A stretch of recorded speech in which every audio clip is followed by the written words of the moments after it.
Hi, this is Ryan Neal from the USA offices of Neal Saddlery and Harness, Cowboy Sewing Machines, and High-Tech Sewing Machines. And today we're going to do a feature video, the second part of our video series, on adjusting the thread tensions for the Cowboy Outlaw sewing machine, our new hand-operated leather stitcher. So we're going to show you how to adjust the top thread tension on the machine as well as the bobbin thread tension, and we're going to show you how to adjust the presser foot tension as well. So, like most heavy-duty sewing machines, the presser foot tension on this machine is a two-stage design where you have a secondary tensioner, which is this apparatus on the top of the machine. We also refer to it as a pre-tension. Then we have the primary tensioner right here, which is where most of your thread tension is adjusted, hence the name primary tensioner. So what we do basically, remember on the primary tensioner when you're threading the machine, you want to wrap the thread around 2 full revolutions instead of 1 full revolution as we do on our 3200 and 4500 series machines. So what we definitely want to do when you thread this machine, when you're adjusting the tensions on this, you definitely want to read the bottom of the stitch on the machine, or read the top of the stitch as well. It's just referred to as reading the stitch. If you should happen to see knots or nubbies on the bottom side of the material, then what you would want to do is you would want to tighten these thread tension assemblies. And it's a fairly coarse adjustment on this. You can tighten it a full revolution if you'd like to start out with to get the desired stitch appearance, or you could tighten it in half revolutions or something like that, but it is a fairly coarse adjustment. So you would want to go ahead, for instance, if you were seeing nubbies on the bottom side of your material, you would want to progressively increase the tension on both of these mechanisms. Primary tension, you'll turn 1 full revolution. The secondary tension, you'll turn half of whatever you do on the primary.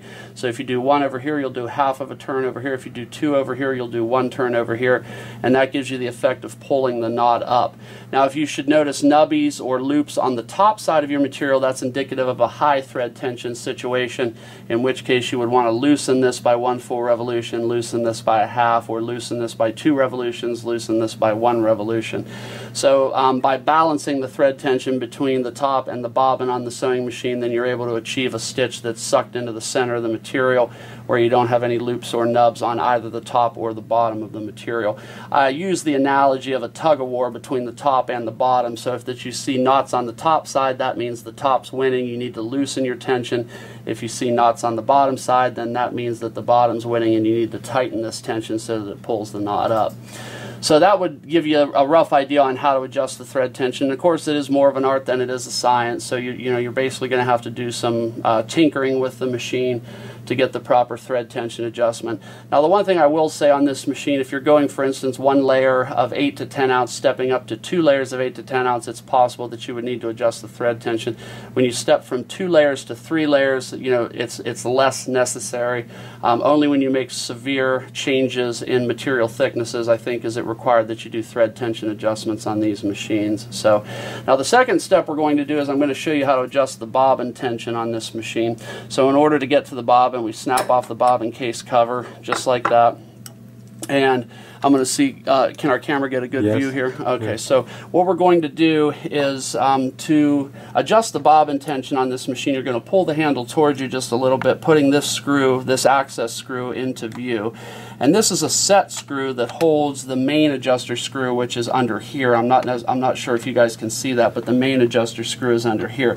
So we're going to loosen this screw, and then after that you're going to tighten or loosen the main screw, which adjusts the tension right here. So what I recommend for people, it has a very light bobbin tension, so you don't want to over tighten the bobbin tension. It should be nowhere near as the same strength as the top thread tension.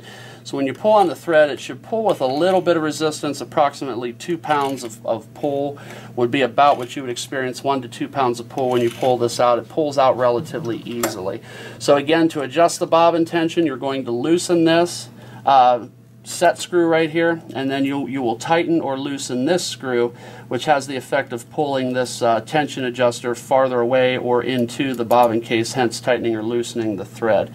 So that is pretty much a nutshell version of how to adjust the bobbin tension on the Cowboy Outlaw.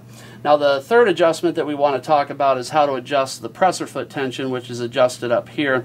If you notice that the machine is leaving indentations or impressions in the leather, you would want to turn this counterclockwise and that has the effect of loosening the thread tension. If you notice that it's not enough thread tension, where for instance you're getting a phenomenon called presser foot pop, where the needle's on the upstroke and the presser foot pops up for a split second, that's indicative of a low presser foot tension situation, in which case you would want to tighten this presser foot tension adjuster. So, you know, if it's leaving deep impressions in the leather, then you want to loosen. If you're experiencing presser foot pop, where the presser foot pops up when the needle's on the upstroke, you would want to tighten this. So, this is a brief operational video on adjustment for the Cowboy Outlaw sewing machine.